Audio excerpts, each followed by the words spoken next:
consórcio entre 4 universidades europeias, 4 universidades sul-americanas, a UFMG é uma delas, junto com Santa Catarina e mais 2 de Buenos Aires. E na Europa, além da Catânia, Universidade de Lisboa e London School, né, em Londres, nós recebemos então o professor Klemme, que é professor na Universidade de Halle-Wittenberg, que é um dos maiores especialistas em Kant. É com muita... It's my pleasure to introduce you, Heiner, to welcome you here in our university. Here we have the continuity of our project of Church of South America, and also it was the first journal of our recent group named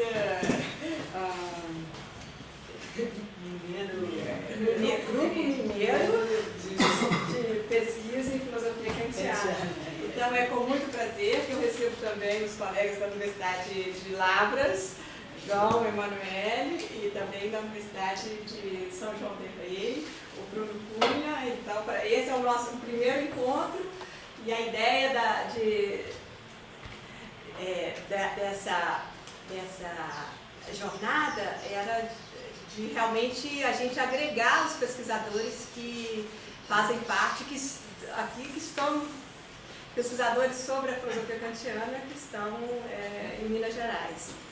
Agora, a gente teve ainda mais bela surpresa de, nessa jornada, ainda contar com a presença do professor Constantino, que é da Universidade de Bari, na Itália, que é também tradutor para o italiano da primeira crítica de Kant, a crítica da razão pura. Então é com grande satisfação que à tarde, depois da primeira sessão do curso do professor Heiner, a jornada vai se estender e todos estão convidados então a participar da jornada de estudos de filosofia kantiana.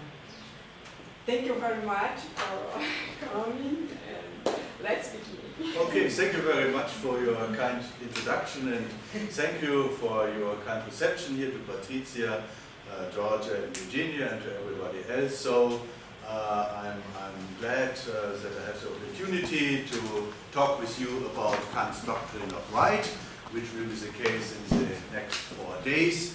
And you know, Kant, have anybody read Kant's Doctrine, not of Right, of Virtue, sorry, Doctrine of Virtue. Has anybody studied Kant's Doctrine of Virtue before in more detail of you? Is there anybody more or less? Actually, it's maybe if you read some of the passages, it's not that complicated. You find many passages in the Doctrine of Virtue which are easily to be understood. But actually, there are some other passages which are not easily to understood. And the book as a whole is not easily to understood, just because it's not that clear what the book is all about. And that depends, or might be a result of Kant trying at the time, that is to say in 1797, at the end of his academic career, so to speak, to publish a book with the title The Metaphysics of Morals. He wanted to finish a project initiated in the 70s, 60s, before he will be died, so to speak. And therefore he was more or less in a hurry to put things together and to publish the Metaphysics of Morals in 2 parts. The first part is the Doctrine of Right, which became the focus of an international interest in the last maybe 2 or 3 decades. Before that, only some people were interested in that work, and maybe the same is the case with the Doctrine of Virtue. Normally you read Kant's groundwork for the Metaphysics of Morals, you read Kant's critique of practical reason, but it's only since a couple of years that people became more and more interested in the Doctrine of Virtue. Because of what? Because the concept of virtue is in the title, and therefore, you know, there is some people introduced in the 50s or maybe earlier, even with Sidgwick in the 19th century, a clear distinction between what is called deontological ethics and so-called virtue ethics or teleological ethics. Virtue ethics is about, say, Aristotle, and it's about neo-Aristotelianism from Anscombe, for instance, or nowadays McIntyre and McDowell or whatever, Philippa Foot. And the other side are the Kantians, starting with the concept of duty and are interested in formal concepts and so on and so forth. And nowadays some people say, well, this distinction doesn't work that way just because Kant himself is a doctrine of virtue. But if you have the expectation that you will find in the doctrine of virtue something which comes close to Aristotle, you certainly will be disappointed. Although the concept of virtue is introduced there, virtue means something different. The tradition in which Kant stands here with the doctrine of virtue maybe is more close to the ancient movement of Stoicism. And it's more close to what was going on in pre-Kantian philosophy, what is called German school metaphysics in the 20s and 30s of the 18th century, is a kind of philosophy which is closely connected with the name of Christian Wolff. Wolff was a Leibnizian, but he also tried to fix terms for himself, and he had a lot of talented students who tried to have an impact on moral philosophy. One of them is a guy called Meyer, another one is Eberhard. We will see later on a little bit about Eberhard. So anyway, so the book promises to be at least the doctrine of virtue more concrete. It goes more into the detail. It is more concerned with real morality, so to speak, than Kant might be concerned with this question in the groundwork or in the critique of practical reason. But to understand what this book is all about, it might be of interest to look on the alternative concept, which was the concept I mentioned before, namely the concept of obligation. So in the center of Kantian moral philosophy, that is to say, in the center of the groundwork and even in the critique of practical reason, is not virtue, but is obligation. And obligation seems to be a topic, seems to be a problem, how obligation might be possible, that not only Kant is concerned with, but a whole group of philosophers in the 17th and 18th century. And you find people saying, well, the concept of obligation is it's the center of moral philosophy, and others who say, like Hutcheson or Hume, who say, well, obligation isn't that important. So I will start talking about the relation between obligation and freedom and Kant with regard to the groundwork. So the first step is what we will do today, to understand what is in the center of Kantian moral philosophy, and then to see from tomorrow on what's particular in his doctrine of virtue. You can only have a full conception, I would say, of the doctrine of virtue if you have made up your mind before what's going on in the groundwork. But I won't look on the groundwork as such, just looking at the words, but I want to fix the context, the surrounding of this doctrine. I want to understand what is specific about Kant's concept of obligation, which is expressed in the categorical imperative, as compared with his contemporaries. So Kant isn't for his own. He is working and thinking in a certain tradition, and there are other people who are thinking and working in this tradition as well. And everybody, so to speak, wants to understand the nature of morality, and the question is, who does it best? And Kant, to some extent, was positively influenced by these other guys. He took up the problem, namely, how is moral obligation possible? How is it possible that we are bound by reasons or rules or maxims in a way that we should do our duty or whatever? But on the other side, he has a specific answer. And to understand what this specific answer is, I would, so to speak, discuss a little bit the context, the alternatives, which are in Kant's mind. So first step, what is the problem Kant is talking about in the groundwork. Second, what are the alternatives Kant was aware of and wanted to beat, so to speak, to be better than they. And then we will look on some alternatives, and then we will go into detail with Kant's doctrine of virtue. And we start with Kant's doctrine of virtue, not directly with Kant's doctrine of virtue again, but with the concept of an end. The concept of an end is very important to understand what's going on in the doctrine of virtue, not just virtue, but also the concept of end. And Kant says something about the importance of an end of our action in the groundwork, and we will have to see in reading the doctrine of virtue what is specific about that. And it seems to be that Kant changes his mind really, between 1785, the year of the publication of the groundwork, and what's going on of the doctrine of virtue. Just one footnote. People became or are interested in the doctrine of virtue today also because there is a closer relationship between the doctrine of virtue and his anthropology than there might be between his groundwork and anthropology. Because many topics he argues about and discusses in the doctrine of virtue you also find in his lecture notes on anthropology and in his published anthropology. You know, Kant was the first one who introduced the philosophical discipline of anthropology at universities. And he started so in 1772, 73, so more or less 9 or 10 years before he published his first critique. And there were students' notes taken from these lectures. And they were published 15 years or 20 years before, and some are translated into English right now. And there you find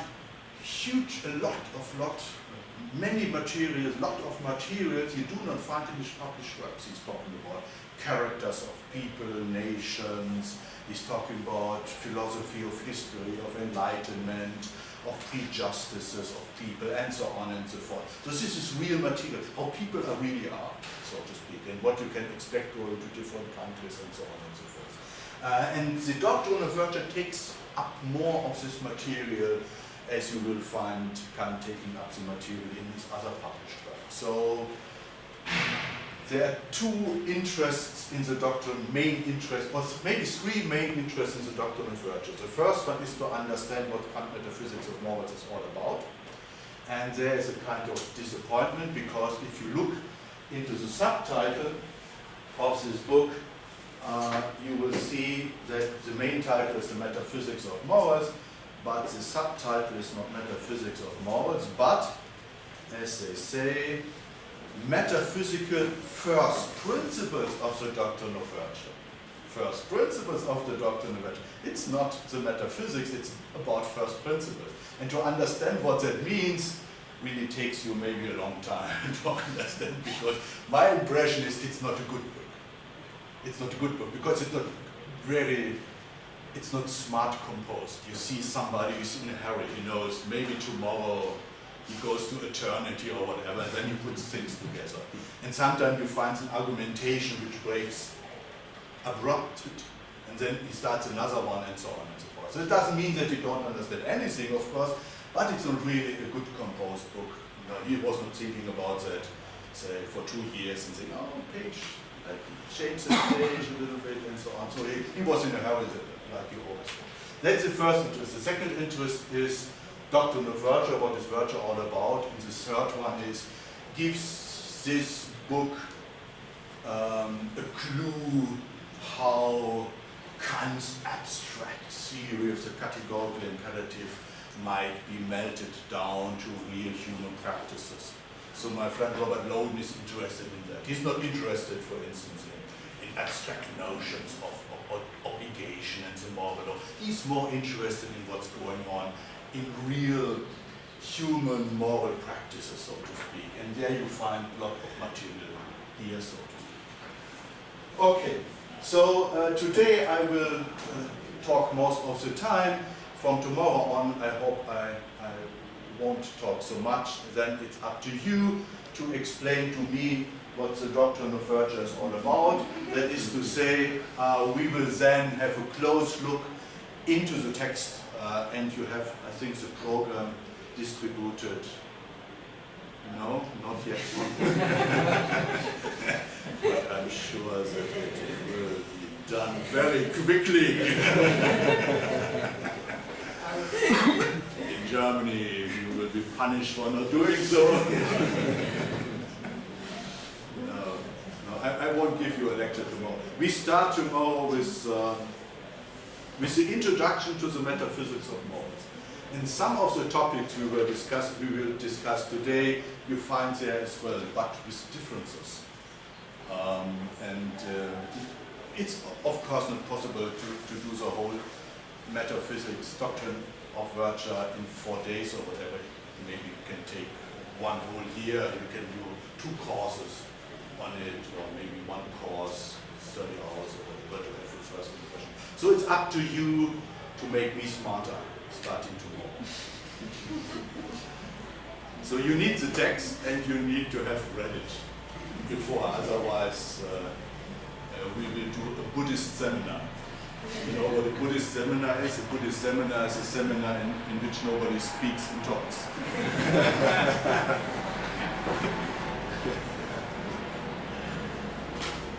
And after the Buddhist seminar, there will be a seminar of torture. I'm joking. It's a bad joke, so I won't. So, the worst thing is that I will give a lecture today, and I think I've said everything in preparation. I have some notices here written down with my hand, but I can't read them. So I think, for instance, and you find a casuistic here. So he really discusses specific cases, what to do in specific cases, to lie or not to lie, to help people in distress or not help people in distress. And if you read the groundwork for the metaphysics of morals, you wouldn't expect that Kant was referring to casuistics at all, because in the groundwork you will have the impression that everything is fixed by the categorical imperative, that everything is clear. There's no way of being unclear how to behave in certain situations. But here in the Doctrine of Virtue, he, so to speak, is more open for questions and ambiguities maybe of the real social life. Okay, what will I do today? Let's look at the page. The first step, I turn to the discipline of universal practical philosophy. That's a discipline Kant's mentioned at the beginning of the groundwork, and he says, well, there is this discipline of universal practical philosophy, and I don't like it. Don't do philosophy on the basis of philosophia practica universalis, as it is said in Latin. But that's only one half of the truth. The other half of the truth is that Kant takes up the central concepts of this discipline to invent and to construct his own theory. And if you read the introduction, not to the metaphysics of morals, you find a subsection called Philosophia Practica Universalis. This discipline, Philosophia Practica Universalis, was introduced by Christian Wolff at the beginning of the 18th century, as I will explain to you. It's meant like a basic universal theory of human actions. And actually it's the biggest theory of, he published the biggest book on the theory of human actions that might have been published in the history of philosophy. It has about, I think, 2,300 or 600 pages in Latin in 1783, 1839. But fortunately there are shorter versions of it. And the idea is you have to look at the basic concepts, and to the basic concepts belong obligation, freedom, maxim, law, the will, and so on and so forth. All those concepts which are of importance in Kant, you find there, except one, autonomy. There's no conception of autonomy involved, but at one place, as I will say, Wolff really comes very, very near to Kant. it's not Kantian, but it comes in one or two formulations near to the Kantian conception. Then I will discuss some philosophers very shortly, which, you know, Wolff died in 1754.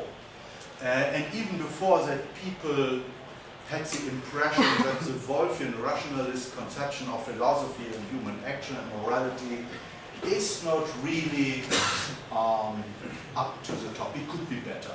What's missing are feelings. What missing are emotions. What missing are real human beings within the Wolffian theory. So people, although philosophers in Germany, although they were quite akin to Wolffians and understood to be Wolffians, realized that you have changed the game a little bit. And they introduced concepts, especially from Scottish moral science philosophy, and also from British philosophy in general, like from John Locke, Hutcheson, Hume, were of importance. And they tried to change the game. And Kant was one of those guys who tried to make Wolffianism in practical philosophy more workable, so to speak. But then after a while he distances from this project, and he made, maybe you can say that, a Platonic move. He says, well, as against the Wolffians, the younger Wolffians, we have to be critical about Wolff's method. We have to be, although Wolff is a rationalist, he starts actually with empirical concepts. He starts with experience, and he believes that there is a continuity between empirical concepts and pure rational concepts. And Kant doesn't believe in this idea. He believes that there are two different sources of concepts, two radically different sources. The one is empirical, and the other is a priori. So Kant introduces the idea that pure reason itself is the source of specific concepts, which might be applied to intuition in terms of empirical knowledge and so on, but sometimes might not, and that is the case with practical philosophy. But Wolff does not have any idea about pure practical concepts. And because of that, Kant criticizes Philosophia Practica Universalis. He says, because you do not find a place there for concepts having their origin in pure reason, the whole project of the Wolffian is bad. So it's not successful. And the most smarter guys which belong to this younger Wolffian group are Moses Mendelssohn, Christian Garve, and Johann August Eberhard. Garve became important because, not just because it was Garve, he translated many things from Greek, for instance Aristotle, he translated Cicero, there's a famous translation of Cicero, the Officius into German, which had some impact on Kant's groundwork. He translated British philosophers, and he became what later is known as popular philosophy. So he really wanted to address the real people with concepts which are understandable to them. And Eberhard was maybe the most orthodox Wolffian, and he was a professor like Wolff at Halle, and the other one, Moses Mendelssohn, was the most important representative of Jewish enlightenment in Germany. So he did aesthetics and moral philosophy and theoretical philosophy and so on and so forth. Okay, so maybe one footnote, in Germany most of the philosophers were at universities. So universities for philosophy in Germany were very, very, very important. There was a different picture, for instance, in England. In England, most philosophers weren't at university, like Hobbes and Locke. They never taught at universities. In Scotland, philosophy took place at universities as well. But there are some exceptions in Germany. One of the exceptions is Mendelssohn. So anyway, let's start. Let's move our mind into the direction. So here's the overview. First, I will say some, to get started, some quotations from Kant. And then I will say something about the concept of legislator, law and obligation in Samuel von Pufendorf and Wolff. Pufendorf is, or was, maybe he belonged to the 2 or 3 most influential natural law theories of the 17th century. And he introduces, which may not be in all respect the original, but he introduces a certain conception of law and obligation, which was opposed later on by Leibniz. And Wolff, at the beginning of his career, Christian Wolff, was somehow a Pufendorfian. And then Leibniz criticized Wolff for that, and then Wolff changed his opinion, changed his position, and it was that position of Wolff which became in the German-speaking countries very, very, very influential. Very, very influential. So the idea of universal practical philosophy was something like a standard knowledge of everybody doing philosophy in the German-speaking countries, maybe except for some Catholic areas in Germany. You know, it's a different story that you do not have one Germany but several states, and they have different religions and different cultural traditions and so on and so forth. Although Wolff was quite akin to scholasticism, he liked that, his impact, it's hard to, his most impact was in the Protestant areas, but not only. He had an impact in natural law theory in Vienna and so on and so forth, but most of them, so all Prussian universities, there weren't that many, but most Protestant universities were influenced by him or by his followers. Then I will see how Eberhard and Keynes reacted or tried to fix anew the concept of obligation. Eberhard was a follower of Wolff, but changed the game a little bit as well. And Henry Hume, as he is pronounced like David Hume, Lord Keynes, he was a relative with Hume. You know, David Hume at first was written like home. But in Scotland you pronounce home Hume. But as Hume went to England, everybody pronounced his name home, and he didn't like that. So he changed the writing of his name. So Henry Home is pronounced Henry Hume. But to make sure that we know about whom we are talking, most of the times we refer to him as Lord Keynes, and that's fine. So Lord Keynes. So Eberhard reacted in a certain way to Wolff, and Keynes reacted to the criticism of obligation to be found in Hutcheson. And both, that's interesting, he comes from, say, sentimentalist movement and empiricism movement, and he comes from rationalist movement, but they meet in between, so to speak. He gave up the strong rationalism of Wolff, and he gave up the strong, say, anti-rationalist conceptions of morality to be found in Hutcheson. And they met, so to speak, in the middle. And it's interesting to see that Kant's position is in the middle somehow too, although he has specific ideas which you neither found in Eberhard nor in Hume nor in Wolff and not in Hume. Okay, and then at the end I will say something about obligation in the groundwork, and then we can change to the concept of the end, and then we will go to the doctrine of action. Okay, so here we are. Just to say, so we are now in 1764, and Kant, in his earliest writing of moral philosophy, his inquiry concerning the distinctness of the principle of natural theology and morality, Kant laments how little even the fundamental concept of obligation is yet known. So he says, which concept is the most important one? It's obligation. Has this concept been properly analyzed by all the philosophers? No. So he says there is something, there is some illness to be found in philosophical discourse. It didn't heal us. There is something to be done. This concerns the concept of obligation. Second one, what is a problem? What problem is connected with the concept of obligation? And a couple of years later, he writes the entire difficulty in relation to the debate over the principle of morality is how a categorical imperative is possible. which is not conditional, neither sub conditione problematica nor apodictica.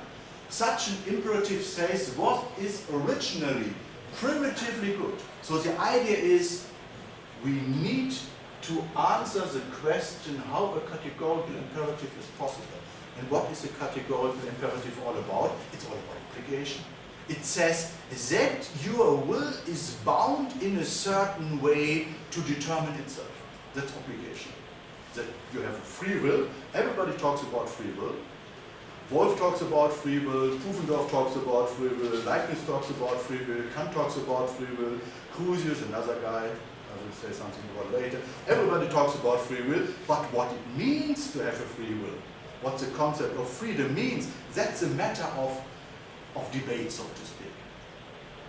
And Kant says we have a problem. How is obligation possible, which is not an imperative of prudence, not hypothetical, as he will call it later on, but which is imperative, that is to say, gives you no alternative.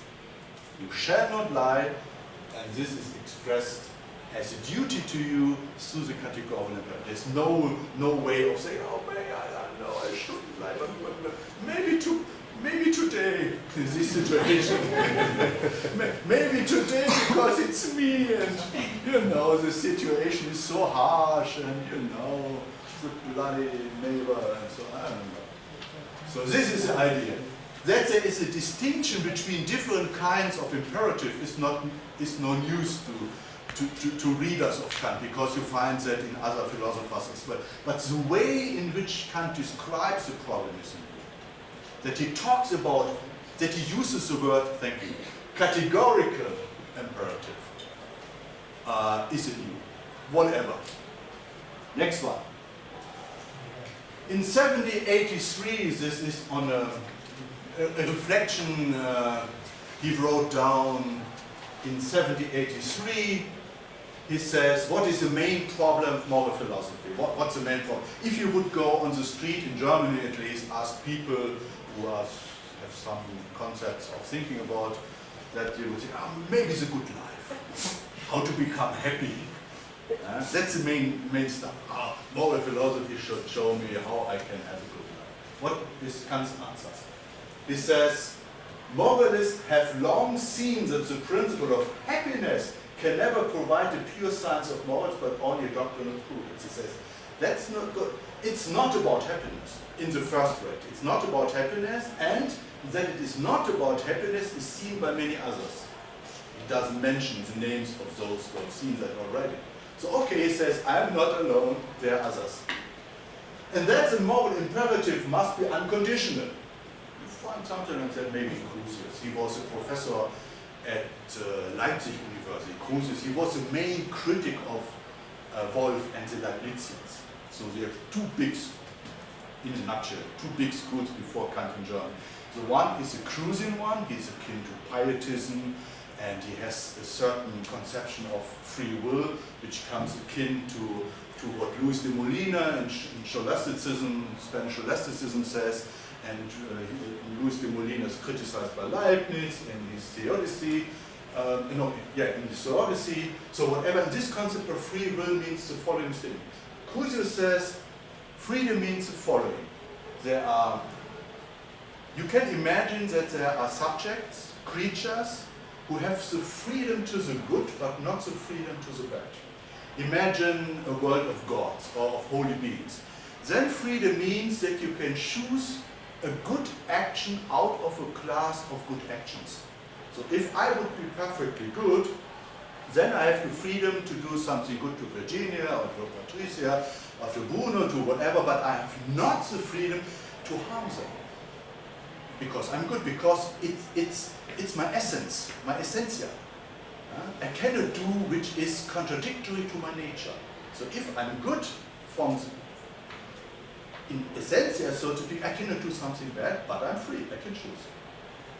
So, and I imagine a world in which there are only bad guys, devils. They are free as well, because they can choose out of the class of bad actions a bad action. They can think about harming Virginia or Bruno or me I hope that they won't harm me, but anyway, they are free to do a bad action, but they cannot choose to do a good action.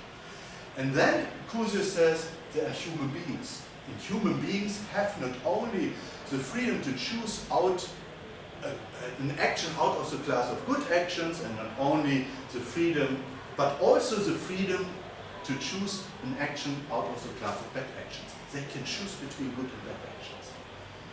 And without precondition. Without precondition means that their willing is unconditional. They are totally free. Leibniz calls this, no, Kant, and Kant likes that.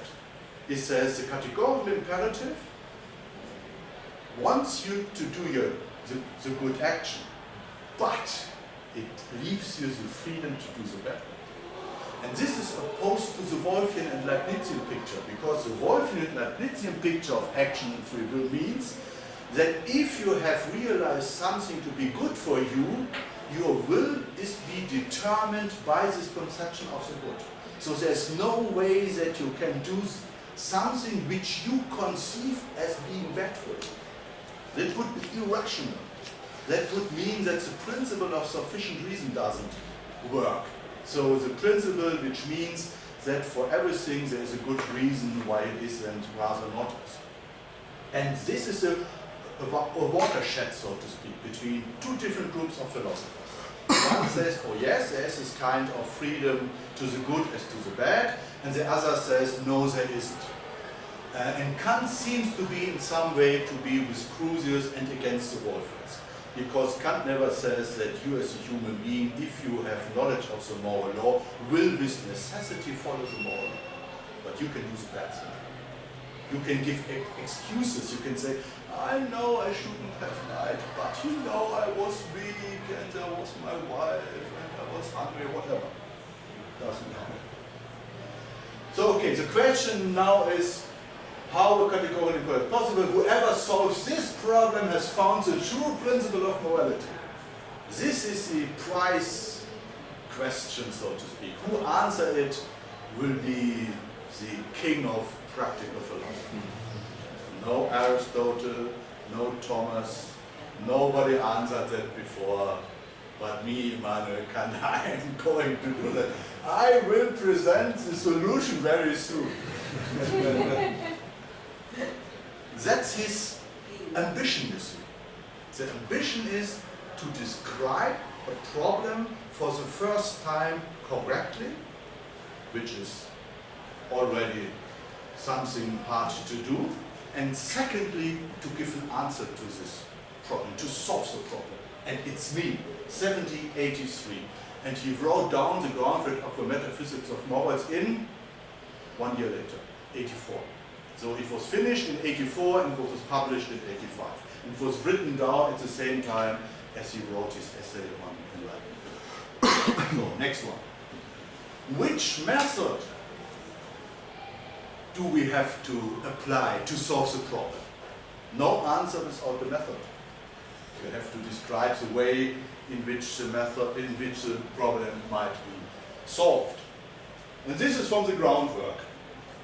Since my aim here is directed properly to moral philosophy, I limit the question proposed only to this.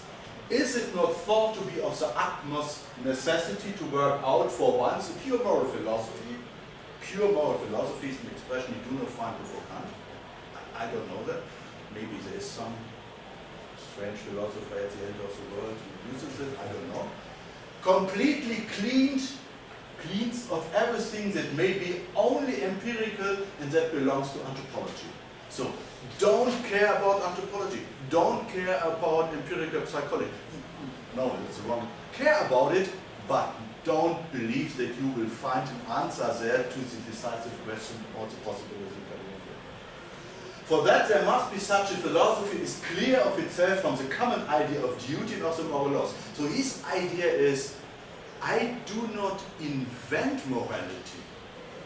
It's not Nietzsche saying, well, we have to go beyond good and evil and see what Zarathustra will tell us. There will be a new morality in the future. Kant says, no, morality is already there. We have a conception of that in our consciousness.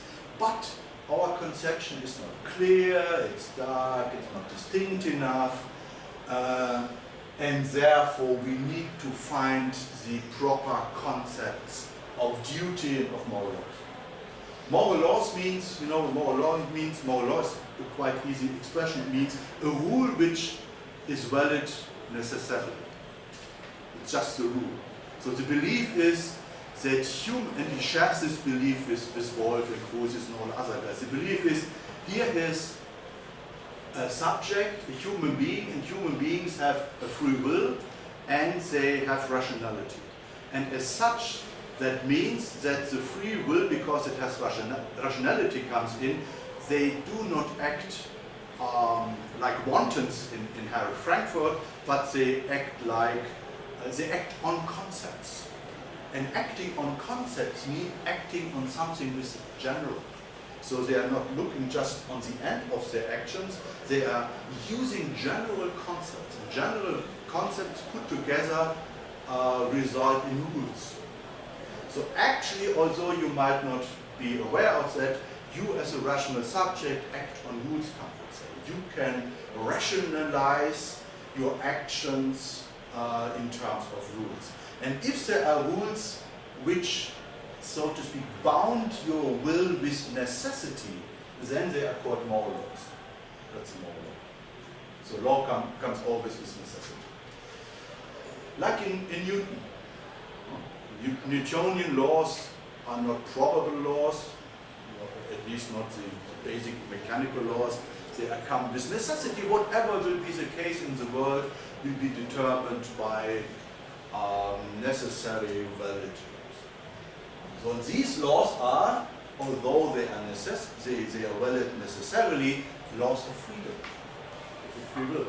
So freedom and necessity, like in Leibniz, in Wolf, and in Kant, do not contradict each other. They go together. Freedom without necessity would mean anarchy. And Kant he liked many things, but he didn't like anarchy. He didn't like Willkür. So the use of your power of choice, Willkür in German, without rules, so to speak. That is to say, using your power of choice in a way which will disrupt it. And everyone must grant that a law, if it is to hold morally, that is as a ground of an obligation, must carry with it absolute necessity. That therefore the ground of obligation, there must not be sought in the nature of the human being, because what's specific about us, it's not necessary, but only contingently true, so to speak. We could have different faces, we could have different feelings. Feelings are changing. Today I have the desire to do X, and tomorrow I have the desire to do non-X or whatever. So there's nothing, Kant would say, you would find as being necessary and looking onto human nature as such. The nature of the human being, or in the circumstances of the world in which he is placed, but a priori simply in the concepts of pure reason. If you were a Wolfian, you would leave this room. You would say, that's rubbish, there are no pure concepts. Because what does Wolf do? He does what Kant doesn't like. Look for the ground of obligation in the nature of human being and the circumstances of the world. Because of what? Because Wolf believed, as we will see later, that everything in the world is fixed rationality. So God created the world, and he put order and structure into the world. And he took care about the fact that everything has a necessary order, so to speak. This is a scholastic picture of the world. And it's up to us to understand the rational structure of the world. And that includes the rational structure of our own being, of our anthropology. Wolf doesn't use this expression, but that's what he means with empirical psychology and so on and so forth. So the idea in Wolf is study nature, study your own nature, do anthropology, empirical psychology, whatever. Then you find what? Good reasons for action. Then you know what you are missing. If you have a headache, there's a reason for it. What's the reason for it? Maybe you drank too much alcohol yesterday evening. Or maybe you didn't drink too much water, you are thirsty and you don't not realize that, therefore your headache. And maybe reading Kant causes a headache. And you should think about studying somebody else, I don't know. So there's a reason for it. If you are unhappy, then there's a reason for your unhappiness. And Wolfme believes that nature can make you happy. And the idea is, if you're doing what's proper, then you will lead a happy life. So if you are looking for a philosopher who makes you happy, you have to study Wolf, because he claims in his German ethics, it's called German ethics because it's written in German in 1720, there's a Latin word, that there is a necessary relation between virtue and happiness. Something which Kant claims too, but for the world, afterward, the afterword. Okay, this is the groundwork. So, and now comes the answer. What is the answer to the problem of obligation? This answer you do not find in anybody else. So to speak, you find something similar in political philosophy. And that is to say, in Rousseau. If you read Du Contrat Social, what does Rousseau claim? He claims that you are only bound by those laws which you give to yourself. The volonté générale. Only if you think yourself to being subject to laws which you cannot regard as being given by yourself, then you give up your humanity, then you give up being a human person. So the idea is only those laws are valid to you which can be regarded by yourself as given by yourself. This is the Rousseauian idea of political autonomy, taking part in something. But Rousseau wouldn't accept the idea of being subject to these laws as well. This is what Kant says. He says, on the one side, autonomy means that we are the author of the law, but on the other side, it also means that we are subjected to the law we give to ourselves. And this only makes sense because Kant, distinguishes between the intelligible side and the sensible side of our own being. So we subject our inclinations and passions and so on and so forth by our self-registration. So we give to ourselves, the law means something different in Kant and Rousseau, but the idea that the human being, through its rationality, through his will, gives the law, comes from Rousseau, at least as far as Kant is concerned. So the quotation goes, if you look back upon all previous efforts that have ever been made to discover the principle of morality, ever made, all principles, we need not wonder now why all of them had failed. All failed. Aristotle failed. All failed. Even Rousseau, Hume, forget them all. It's good news, because then you can start doing moral philosophy with the groundwork, you see. Don't waste time, precious lifetime.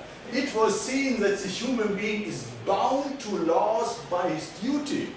That was the old stuff. But it never occurred to them that he is subject only to laws given by himself, but still universal, and that he is bound only to act in conformity with his own will, which, however, in accordance with nature's hand, is the will's giving universal.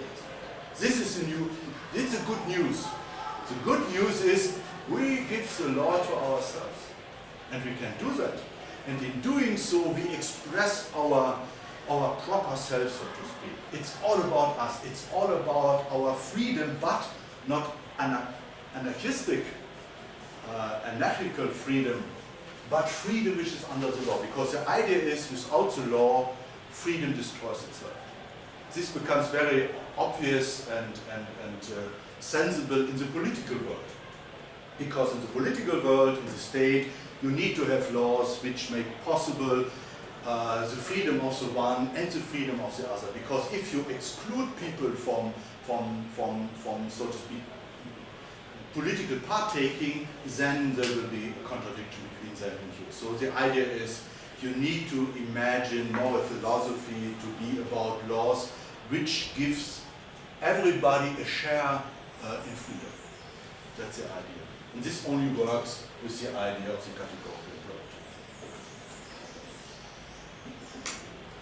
This is the definition, the famous definition of what obligation is all about. I won't say much about that here because you can talk about it very long. He says the dependence upon the principle of autonomy of a will that is not absolutely good. Moral necessitation is obligation. This accordingly cannot be attributed to a holy being. The objective necessity of an action from obligation is called duty. So the basic idea is, okay, here's autonomy, but it's autonomy which is on the one side, say, part of your essence, of what you are as a rational being, but because you are not just a rational being, but also a human being, there is autonomy becoming a principle of action, so to speak. So you, in making use of your free will, shall act in a way in which you would act as a pure rational being. You see, you have to realize, it sounds a little bit Hegelian, but it's Kantian, maybe Hegel was more a Kantian than he wanted to be. The idea is that you have to realize structures of rationality into the real world, so to speak. And this becomes very obvious in this doctrine of rights. An obligation expresses a necessitation, a Nötigung. So you necessitate, you as a rational being, pure rational being, necessitate you as a being which is not just rational to act in a certain way.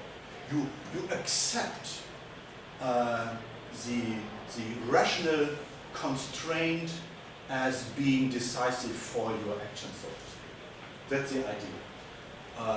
And this idea, this definition of obligation, you find preconceptions of this conception in a guy called Baumgarten and other ones, but actually this is new just because the Wolffian picture is that obligation means just having good reasons.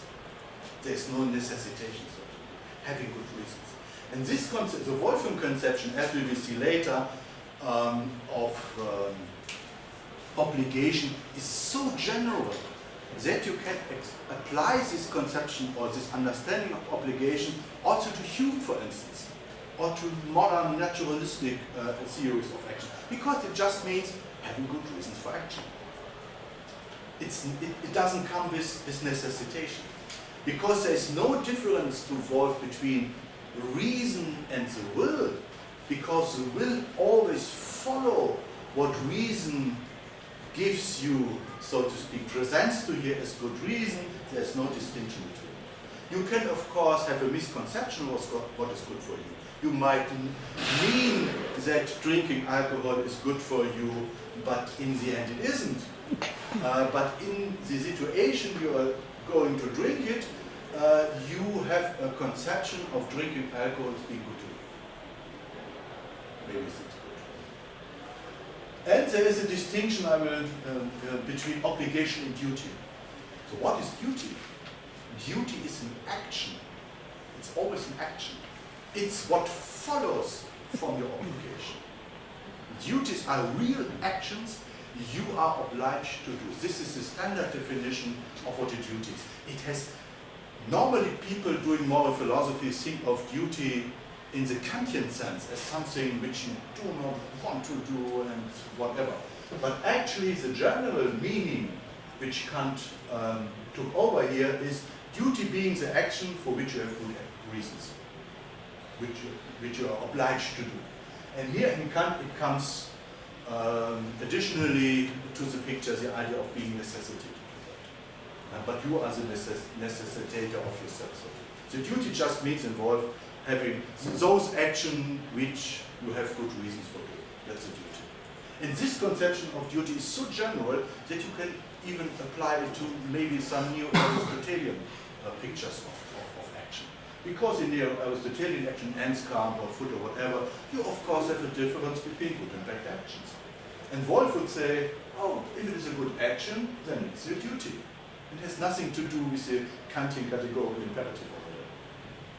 So the distinction I made at the beginning between, say, theories of morality which are about duty and theories of morality which are about virtue doesn't apply to this one, because duty is even applicable to doctrines of virtue. Okay, let's learn a little bit German.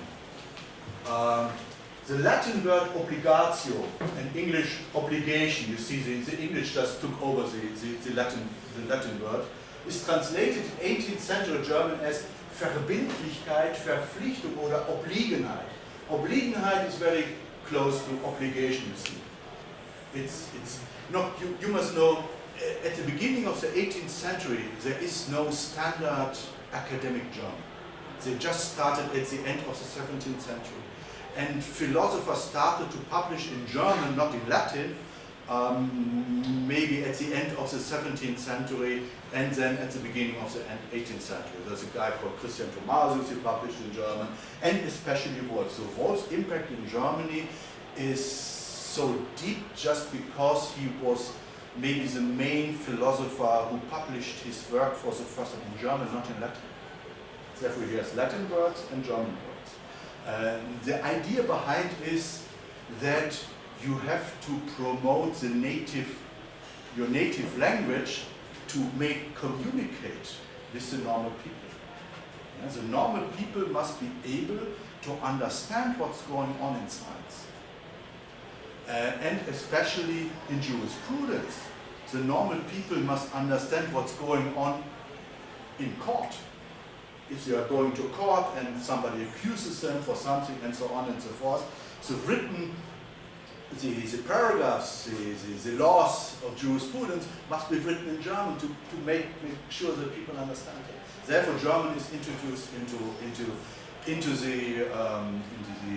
universities. And remember, Kant, almost everything he published in Latin was because he must publish it in Latin because it was part of his academic career.